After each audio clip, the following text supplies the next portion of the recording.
tadi kita lalui dengan begitu berat tahun ini. Tahun 2020 membawa kita pada keadaan yang begitu sulit. Bukan hanya bagi kita bangsa Indonesia, tapi dunia pada umumnya. Tetapi bersyukur kita boleh masuk di tahun ini 2021 dengan sukacita. Mari semua yang bersyukur, semua yang boleh menaikkan pujian kepada Tuhan, taruh tangan di dadamu saat ini bersama-sama. Kau di rumah bersama dengan keluargamu, dengan anak istrimu, dengan sanak familimu, mari kita naikkan pujian kepada Tuhan. Kita akan doa kita bersama-sama. Hari-hari yang berat yang kami lalui Tuhan, kami telah lepas dari tahun 2020. Tetapi jujur kami tidak tahu apa yang terjadi di tahun yang baru ini. Tetapi satu yang kami tahu, bahwa kami memiliki Tuhan Allah kami yang luar biasa. Yesus Kristus yang adalah kekuatan kami. Yesus Kristus adalah Tuhan yang senantiasa hadir dalam setiap musim hidup kami. Terima kasih Bapa. Kini tiba saatnya kami akan memuji nama, kami akan mendengarkan firman, dan biarlah Kau berkarya atas kami semua umat. Dalam nama Yesus Kristus Tuhan semua katakan amin.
Bapa kau mendengar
dengan tangan kananmu. Yesus memberiku kemenangan.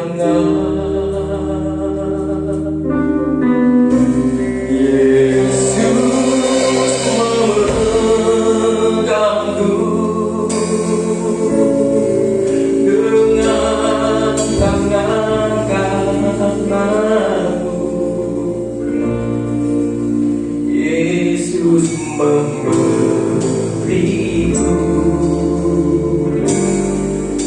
kebenaran.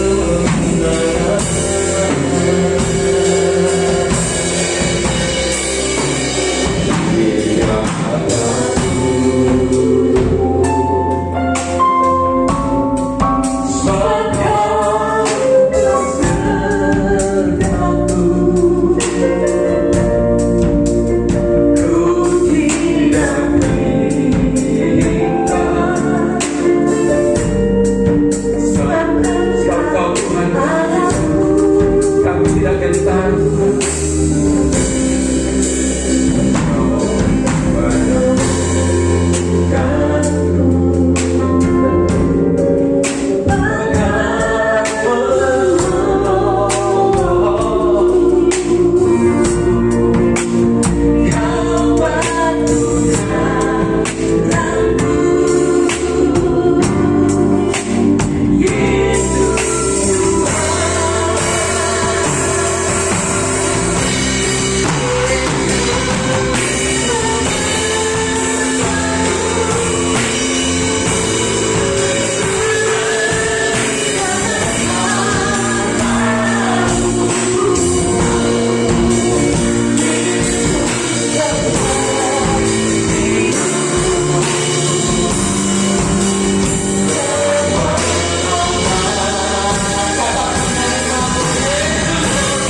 berikan kekuatan Tuhan. Yesus Berikan kemenangan Tuhan. Di hari-hari kami, segala kesulitan kami, kita bersama-sama Yesus memegang Tuhan.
menghirupiku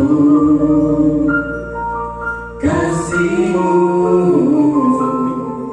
mengalir memulihkan hidupku.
Kami menyembah-Mu,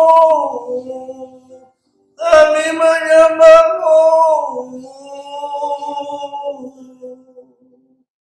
kami menyembah-Mu Tuhan.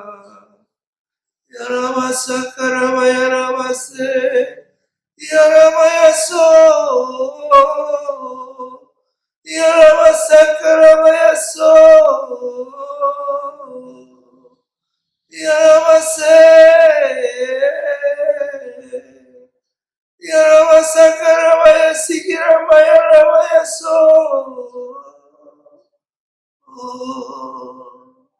Terima kasih Tuhan. Terima kasih Tuhan. Terima kasih. Terima kasih.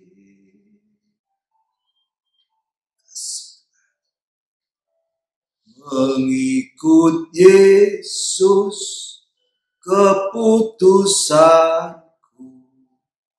Mengikut Yesus keputusanku.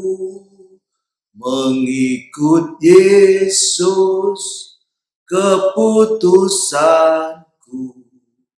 Ku tak ingkar, ku tak ingkar. Tetap ku ikut walau sendiri. Tetap ku ikut walau sendiri. Tetap ku ikut walau sendiri. Ku tak ingkar, ku tak ingkar. Salib di depan, dunia di belakang. Salib di depan, dunia di belakang. Salib di depan, dunia di belakang. Ku tak ingkar, ku tak ingkar. Ku ikut sampai ku lihat Yesus. Ku ikut sampai ku lihat Yesus. Ku ikut sampai ku lihat Yesus. Ku tak ingkar, ku tak ingkar. Terima kasih Tuhan. Ya Rama ya Sakarama ya Se, ya Rama So, ya Rama Sakarama ya Rama So, ya Rama ya Se. Terima kasih.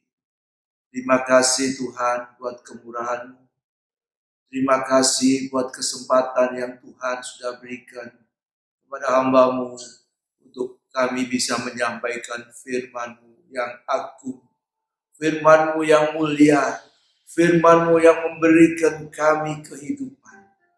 Tuhan, biarlah Tuhan urapi hamba-Mu dengan urapan yang dari surgawi, supaya apa yang menjadi pesan Engkau boleh diterima kepada anak-anak-Mu yang ada di tempat ini. Karena firman itu yang mengubahkan kehidupan kami manusia berdosa ini, Tuhan. Menjadi manusia yang baru. Manusia yang mempunyai DNA Kristus. Mempunyai keturunan ilahi. Terima kasih Tuhan, terima kasih. Terpujilah nama-Mu. Nama yang agung, nama yang mulia. Yang patut kami tinggikan dan kami agungkan. Terima kasih, terima kasih. Urapi bibir mulut kami, supaya apa yang kami sampaikan bukan dari pikiran kami Tuhan, tetapi dari hikmat yang dari Engkau. Terima kasih Tuhan. Terpujilah nama-Mu. Di dalam nama Tuhan Yesus Kristus, kami alaskan doa kami. Amin.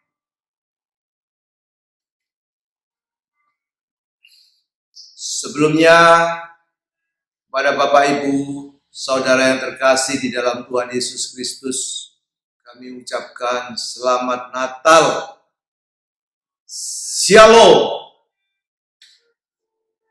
Kiranya damai Natal boleh menyertai Bapak Ibu Saudara yang terkasih di dalam Tuhan Yesus Kristus. Dan kepada Pak Thomas, kami mengucapkan terima kasih kalau sudah memberi kesempatan kepada kami untuk kami bisa memberitakan pesan Tuhan di tempat ini.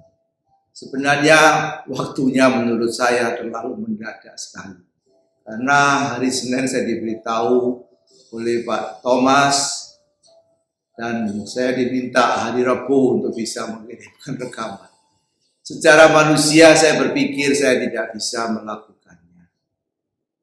Tapi Tuhan ingatkan akan firman-Nya. Dalam keadaan apapun kita harus memberitakan kebenaran firman Tuhan.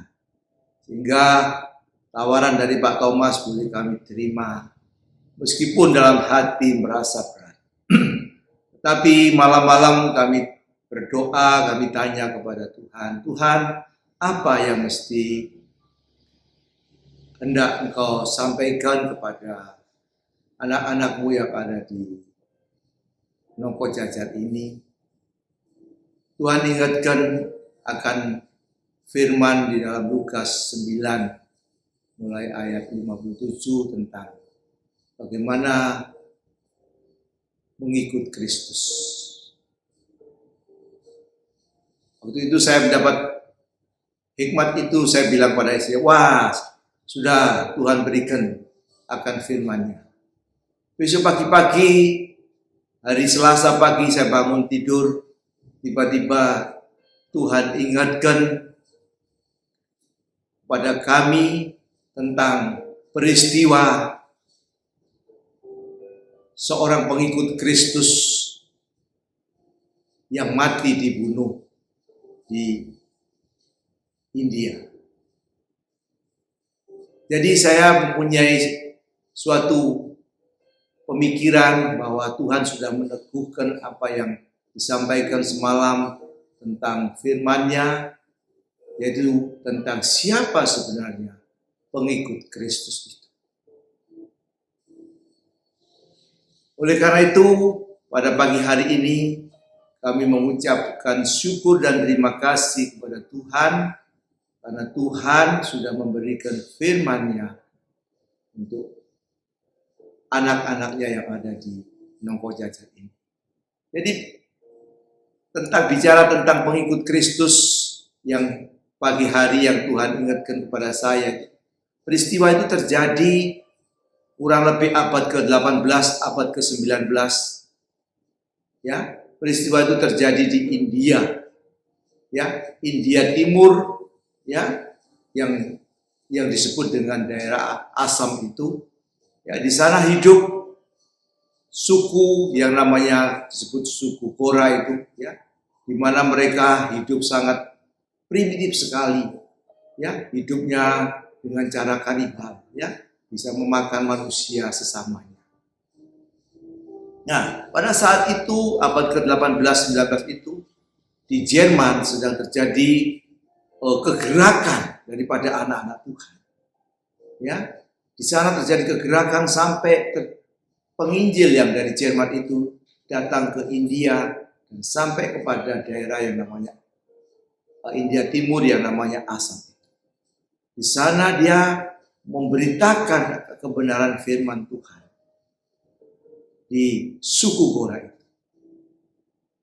Apa yang terjadi? Ternyata di sana ada satu keluarga yang namanya Nokseng itu, ya, menerima Kristus sebagai Tuhan dan Juru Selamat.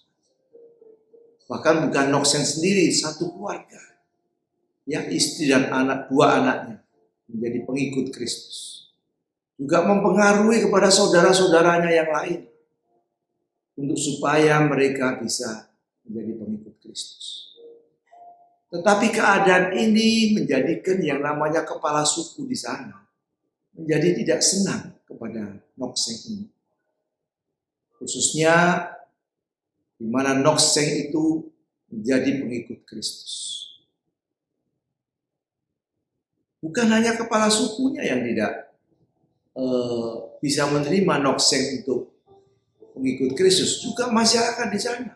Mereka semuanya menolak si Nokseng dan keluarganya. Dan apa yang terjadi? Saat itu kepala sukunya datang ke keluarga Nokseng dan dia memanggil si Nokseng untuk tidak ikut kepada Kristus, tidak menjadi pengikut Kristus. Kalau dia tidak menurut apa yang disampaikan kepala suku ini, maka dua anaknya akan dibunuh. Tetapi apa yang Nokseng sampaikan kepada kepala suku ini, ya seperti nyanyian yang saya nyanyikan tadi, ya, mengikut Yesus adalah keputusanku. Jadi dia tetap tidak mau mengikuti apa yang diperintahkan oleh kepala suku. Akhirnya apa yang terjadi? Dua anaknya dibunuh oleh kepala suku. Ya. Dan setelah dua anaknya dibunuh, ditanya lagi si Nokseng, bagaimana? Apakah kamu tetap mengikut Kristus? Tidak mau kembali kepada dunia yang lama? Nokseng tetap bahwa dia tidak mau kembali. Dia tetap menjadi mengikut Kristus. Diancamlah si Nokseng ini bahwa istrinya juga akan dibunuh kalau dia tidak mau kembali kepada pengikutan yang lama. Apa jawaban si Nokseng? Ya lagu itu tadi yang disebutkan. Walaupun sendiri, aku tetap ikut Yesus. Akhirnya istrinya juga dibunuh.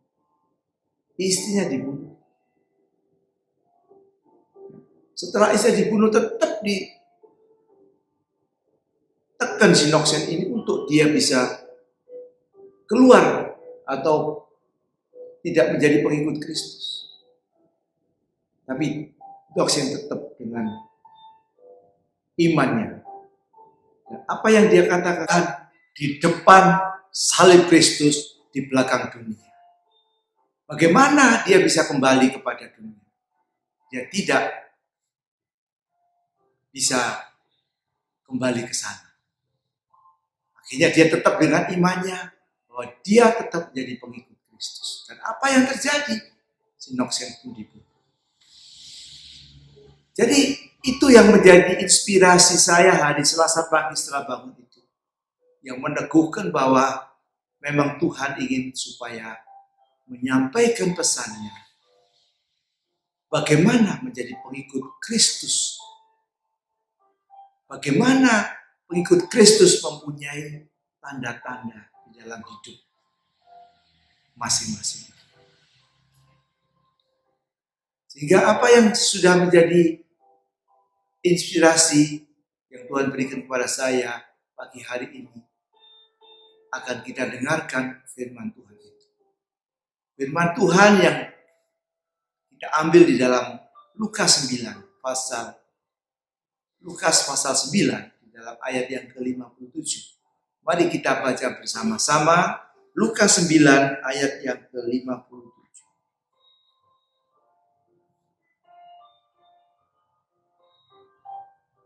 Lukas 9 ayat yang ke-57.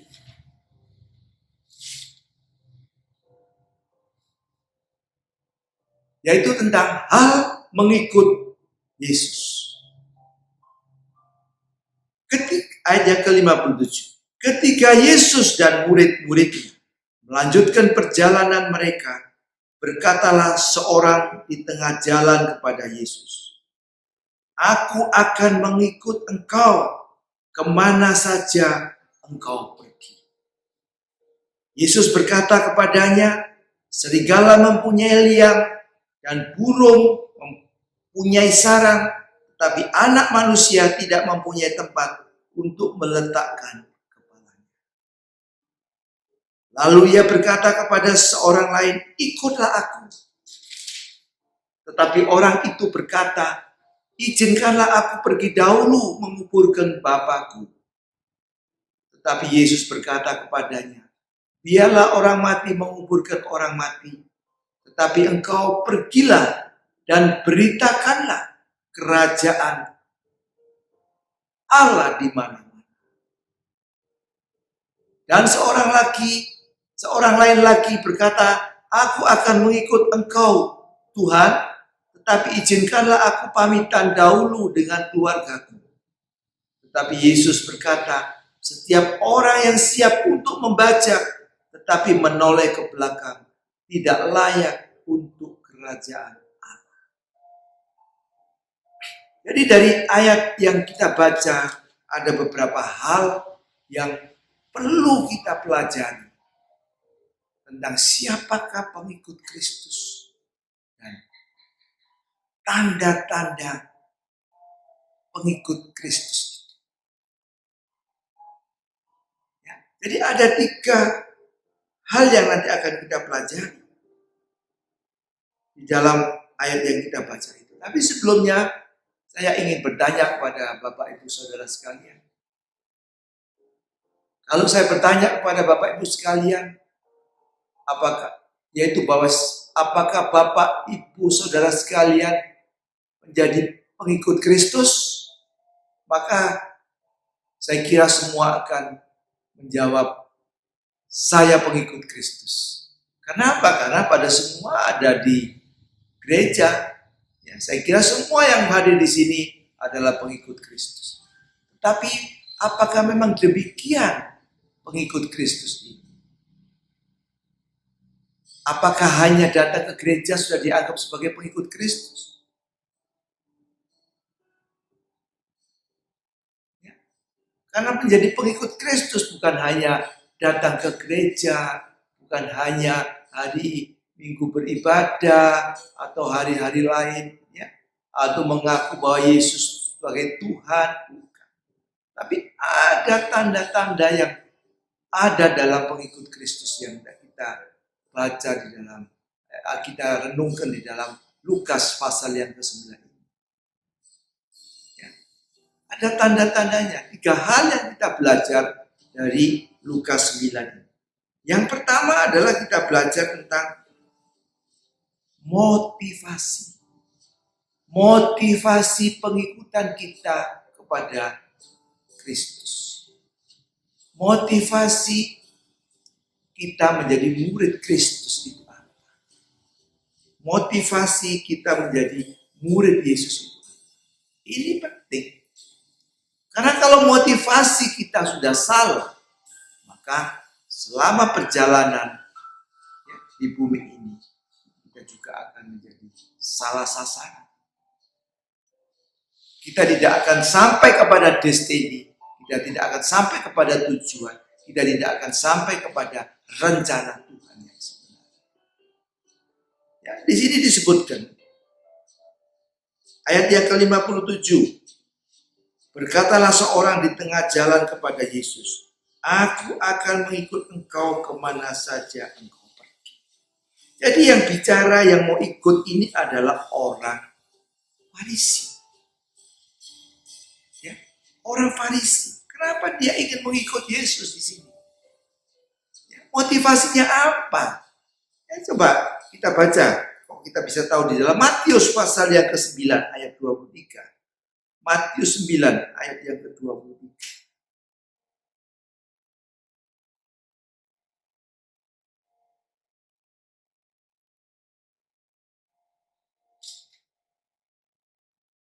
Sorry, Matius 8 ayat 19 ya. Matius 8 ayat 19. Matius 8 ayat ke Matius 8 ayat 18. Saya bacakan. Ketika Yesus melihat orang banyak mengelilinginya, ia menyuruh bertolak ke seberang. Lalu datanglah ahli Taurat ya, tadi bukan ahli Farisi ya. Ahli Taurat dan berkata kepadanya, "Guru, aku akan mengikut engkau kemana saja engkau pergi." Jadi ada motivasi daripada ahli Taurat ini untuk mengikuti Yesus. Apa motivasinya? Karena dia melihat segala perbuatan mujizat daripada Tuhan yang sudah dilakukan. Dia melihat bagaimana Tuhan berkuasanya terhadap penyakit, dia sanggup menyembuhkan, dan mujizat-mujizat yang lain. Sehingga ahli Taurat ini, dia ingin ikut Yesus. Karena dia punya pikiran dengan nanti kalau dia mengikut Yesus, dia akan bisa menyembuhkan, dia akan bisa membuat mujizat, dan itu semua akan mendatangkan keuntungan bagi dia. Demikian juga kita melihat di sini bahwa Tuhan jawab apa? Yesus berkata kepadanya, "Serigala mempunyai liang dan burung mempunyai sarang, tetapi anak manusia tidak mempunyai tempat untuk meletakkan kepala." Jadi apa yang diinginkan oleh ahli Taurat ini langsung dijawab oleh Tuhan. Bahwa Tuhan itu tidak memiliki apa-apa di bumi. Ya.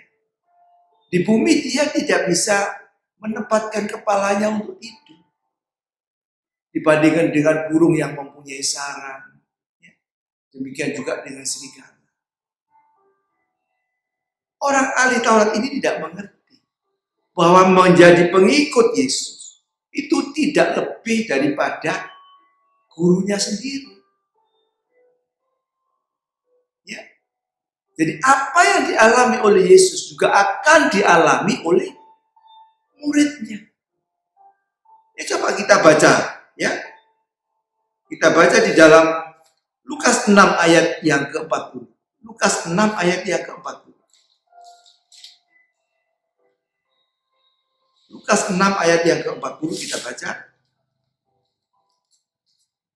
Seorang murid tidak lebih daripada gurunya, tetapi barang siapa yang telah tamat pelajarannya akan sama dengan guru.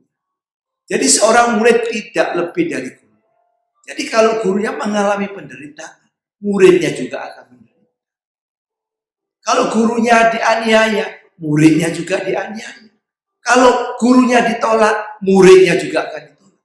Jadi kita di sini bisa melihat dan motivasinya mengikut Yesus.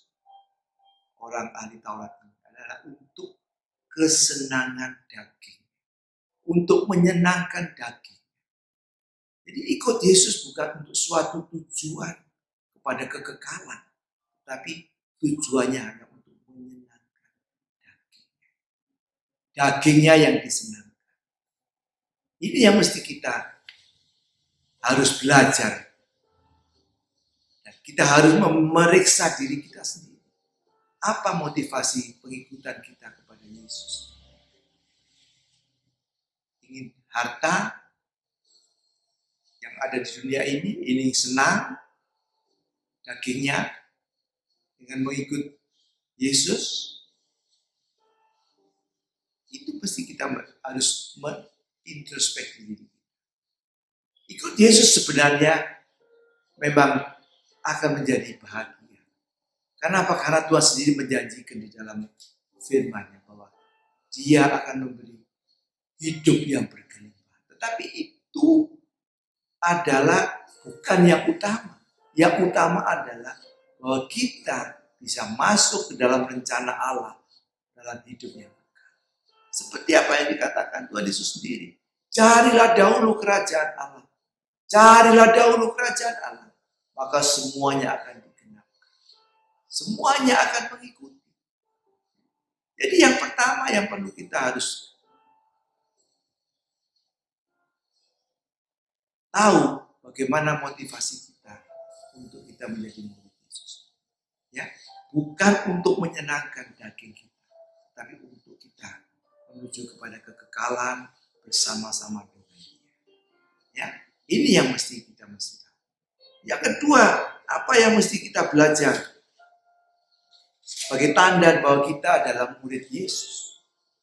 Coba kita baca lagi di dalam Lukas 9 tadi itu ayat yang berikutnya.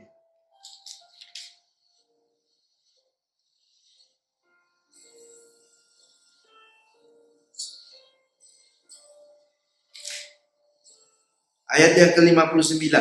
Lalu ia berkata kepada seorang lain, ikutlah aku. Tetapi orang itu berkata, izinkanlah aku pergi dahulu menguburkan bapakku. Tetapi Yesus berkata kepadanya, biarlah orang mati menguburkan orang mati. Tetapi engkau pergilah dan beritakanlah kerajaan Allah di mana-mana.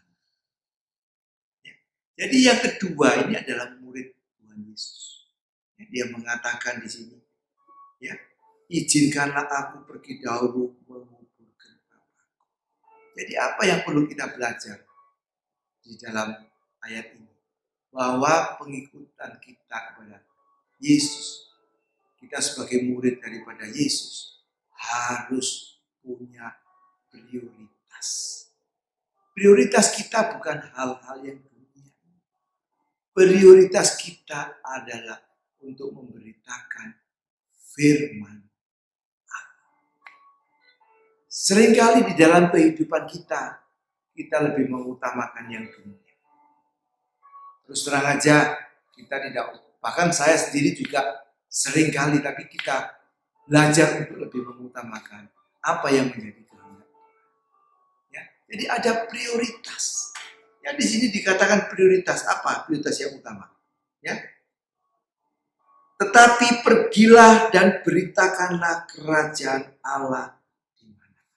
Jadi prioritas kita sebagai anak-anak Allah, prioritas kita sebagai murid Yesus adalah memberitakan firman Tuhan di mana-mana. Di mana kita berada, kita memberitakan firman Tuhan. Kenapa? Karena firman Tuhan itu adalah kekuatan Allah untuk menyelamatkan manusia. Ya seperti kita yang sudah diselamatkan, kita juga harus berbagi supaya orang lain juga boleh diselamatkan. Ya. Jadi ini prioritas, ya, untuk memberitakan kerajaan Allah. Coba kita baca di dalam Roma pasal yang ke-14. Roma 14 ayat yang ke-17.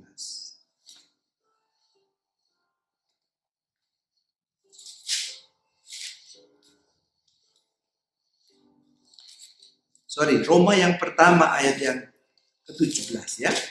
Roma pasal yang pertama ayat yang ke-17. Atau ayat yang ke-16 dulu. Roma ayat pertama Roma pasal pertama ayat 16. Sebab aku mempunyai keyakinan yang kokoh dalam Injil.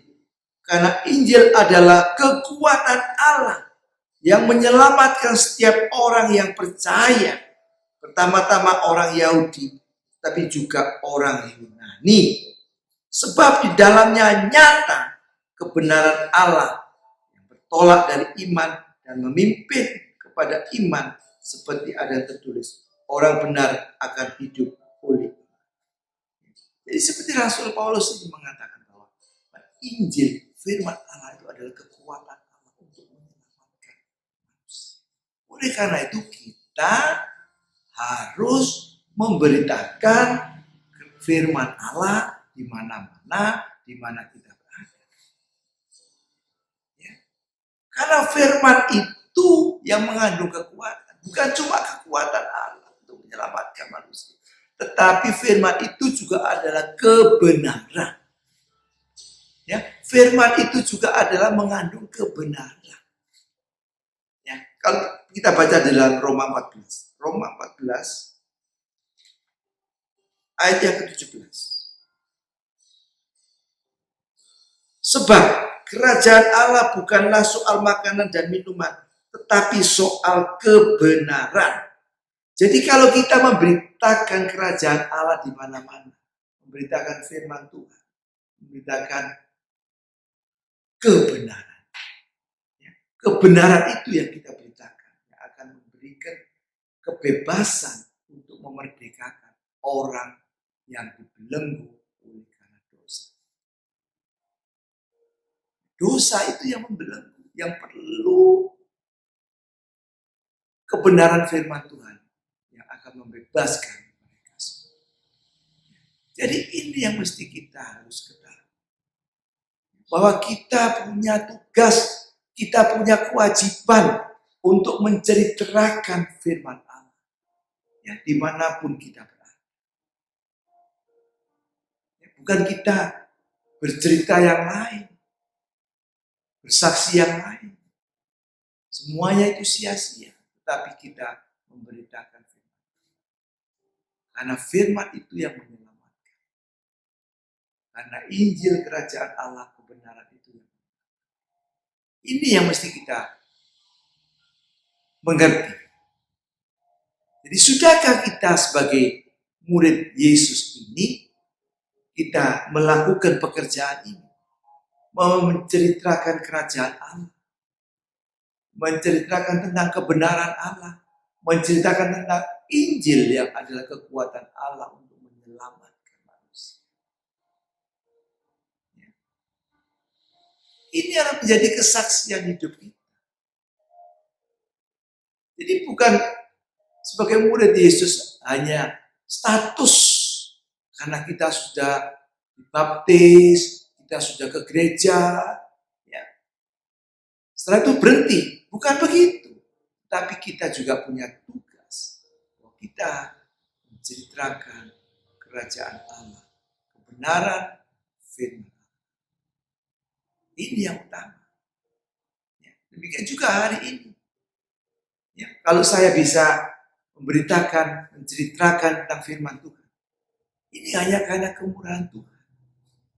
Ya, tanpa kemurahan Tuhan, kita tidak akan bisa menceritakan apa yang menjadi kehendak Tuhan. Karena terus terang aja dalam hidup saya sehari-hari, apa dalam keadaan pandemi begini, kita bekerja begitu dalam kontrol yang ketat untuk dari segala yang sekarang lagi mewabah, yaitu tentang virus corona. Membawa kelelahan. Pagi berangkat jam 7, pulang jam 3. Ya, pulang jam 3, mandi bersih sampai jam 4. Sehingga menjadikan fisik ini lelah. Sebenarnya secara fisik kita tidak mampu. Tetapi Tuhan yang memberikan kemurahan, kesempatan untuk bisa menceritakan akan kebenaran firman Tuhan. Yang ketiga, kita belajar tandanya bahwa kita itu murid Yesus.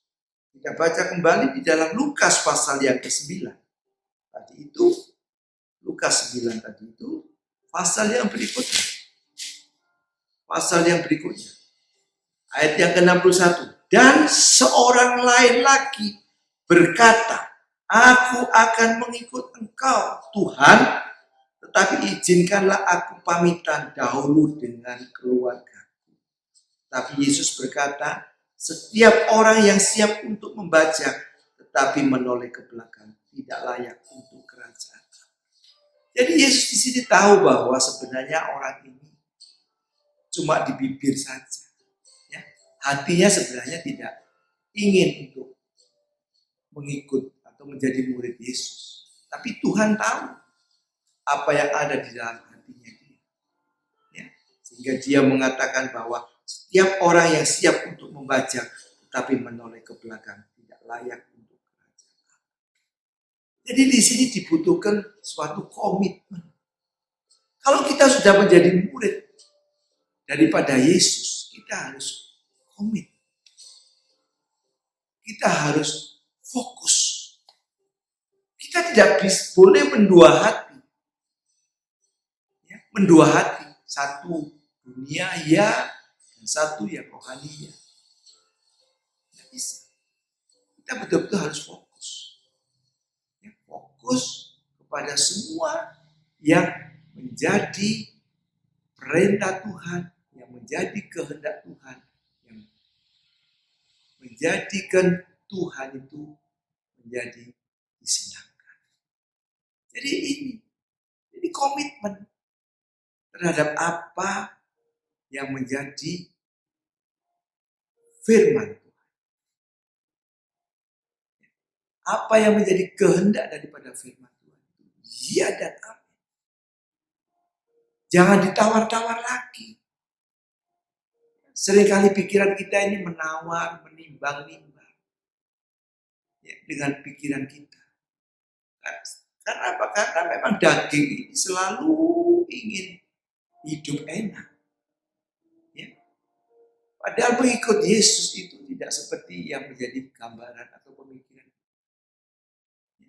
Apa yang terjadi sebenarnya kita mengikut Yesus itu? Ya dikatakan di dalam, coba kita baca di dalam Lukas 14. Lukas 14 ayat yang ke-27. Lukas 14 ayat yang ke-27.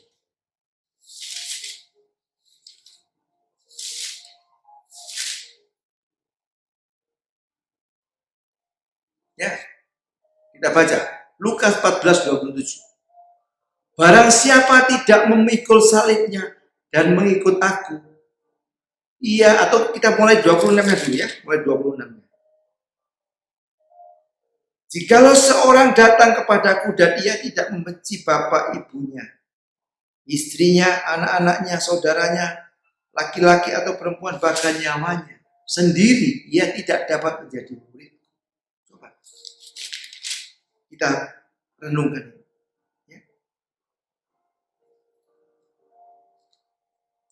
Terus, barang siapa tidak memikul salibnya dan mengikut aku, ia tidak dapat menjadi. Jadi mengikut Yesus ini, nomor satu harus pikul salib. Pikul salib ini adalah suatu penderitaan susah. Bahkan disebutkan di Matius, disebutkan lagi juga, bukan cuma pikul salib. Menyangkal diri. Ya, menyangkal diri. Jadi mengikut Yesus itu bukan untuk yang enak.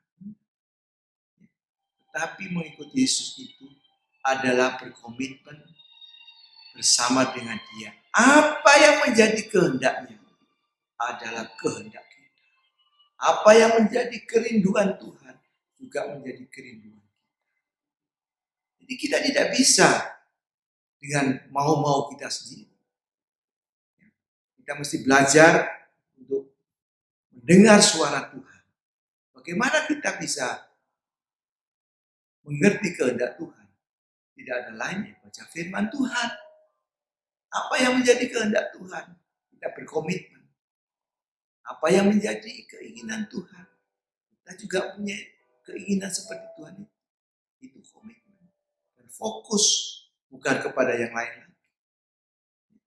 Jadi ini yang perlu kita renungkan pada pagi hari ini tentang tanda-tanda pengikut Yesus. Tanda-tanda murid Yesus. Ada 3 hal yang mesti kita renungkan pada pagi hari. Yang pertama adalah bahwa mengikut Yesus, menjadi murid Yesus, kita harus, ya, disebutkan di sini. Yang pertama mempunyai apa? Yang pertama mengikut Yesus, ya, motivasi yang benar, ya, motivasi yang benar.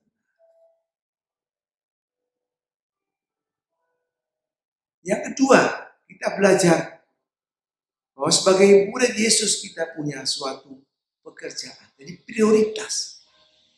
Punya prioritas yaitu adalah memberitakan firman Tuhan. Dimanapun kita berada. Siapapun yang kita jumpai, kita bercerita akan kebenaran, akan kerajaan surga. Yang ketiga kita belajar adalah mengenai komitmen kita. Ya, tadi yang sudah saya ceritakan tentang bagaimana seorang India yang berada di India Timur di daerah Assam punya komitmen dengan Tuhan. Ya, bahwa dia tidak mau kembali kepada dunia yang di belakangnya. Tapi dia mau terus dengan imannya hidup percaya kepada Tuhan Yesus. Ini komitmen. Bahkan sampai nyawanya diberikan. Dia pun berikan. Ya. Sampai apa yang terjadi. Bahkan si kepala suku ini dia heran. Ada apa? Sehingga si Nokseng ini begitu sungguh-sungguh sampai berani dia memberikan nyawa anaknya, istrinya, bahkan nyawanya sendiri. Apa yang terjadi? Dia membaca firman Tuhan. Dan apa yang terjadi? Dia menjadi murid Yesus. Ya? Karena dia menjadi percaya dan dia sebagai kepala suku di sana, maka semua suku yang ada di daerah sana hampir 90% menjadi murid Yesus. Jadi ada satu benih yang ditaburkan, yang benih yang mati ditaburkan dan akan tumbuh menjadi sekian banyak.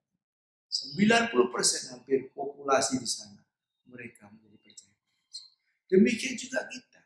Hari ini kita belajar untuk kita fokus, ya, punya komitmen dengan Tuhan. Bahwa apa yang menjadi maunya Tuhan adalah apa yang menjadi kerinduan Tuhan adalah apa yang Tuhan lakukan adalah kita juga melakukan. Apa yang Tuhan hidup seperti apa Tuhan hidup, kita juga hidup seperti itu. Ini yang adalah komitmen kita. Ya, jadi ini perlu. Ya, kita perlu belajar dari firman Tuhan pada pagi hari, supaya pengikutan kita kepada Kristus, pengikutan kita kepada Yesus, betul-betul pengikutan yang sungguh-sungguh. Ya. Karena hari-hari kebelakang ini bukan hari-hari yang semakin baik. Hari-hari kebelakang ini hari-hari semakin jahat. Firman Tuhan mengatakan, kalau kita tidak punya tanda-tanda yang ada pada firman Tuhan yang kita baca pagi hari ini, maka kita akan tergilas. Ya. 3 hal yang perlu ada dalam hidup kita sebagai murid Yesus. Yang pertama, kita punya komitmen, kita punya suatu prioritas, ya, untuk yang rohani. Ketika motivasi ikut Tuhan adalah untuk menuju kepada kekekalan. Ini yang perlu kita sampaikan pagi hari ini, supaya apa yang saya sampaikan menjadi berkat bagi Bapak, Ibu, Saudara sekalian. Kiranya Tuhan memberkati Bapak, Ibu sekalian yang dikasihi. Mari kita tundukkan kepala, kita berdoa. Tuhan, terima kasih buat firman yang sudah Tuhan tetapkan dalam hati kami. Sudah kami sampaikan apa yang menjadi pesan-Mu kepada seluruh saudara-saudara seiman kami di tempat ini. Bahwa sebagai murid Yesus, ada 3 hal yang perlu kita miliki.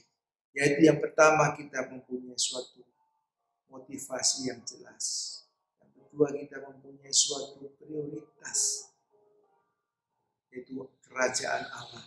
Yang ketiga, kita punya komitmen. Apa yang menjadi kemauan Tuhan, apa yang menjadi pikiran Tuhan adalah pikiran kita.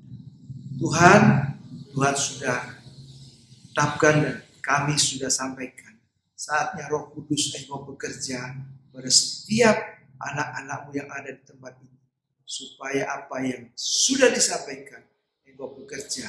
Sehingga anak-anakmu ini boleh mengerti apa yang ada, apa yang menjadi kehendak Tuhan. Terima kasih Tuhan Yesus, terima kasih. Terpujilah nama-Mu. Engkau Allah yang kami sembah, Engkau Allah yang kami tinggikan. Terima kasih Tuhan. Biar Tuhan memberkati semua anak-anak-Mu yang ada di tempat ini.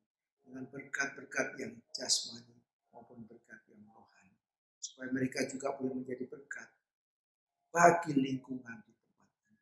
Dalam nama Tuhan Yesus Kristus, kami berdoa dan mengucap syukur. Yang percaya katakan, amin.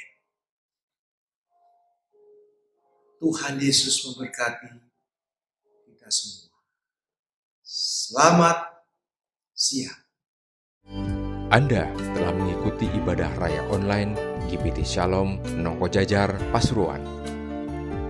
Persembahan dan persepuluhan dapat Anda serahkan di sekretariat gereja pada setiap hari Minggu pukul 9 sampai dengan pukul 11 waktu Indonesia Barat kepada para kolektan yang bertugas. Kiranya ibadah raya online ini membawa berkat bagi Bapak Ibu semua. Sampai bertemu di ibadah online minggu depan. Soli Deo Gloria.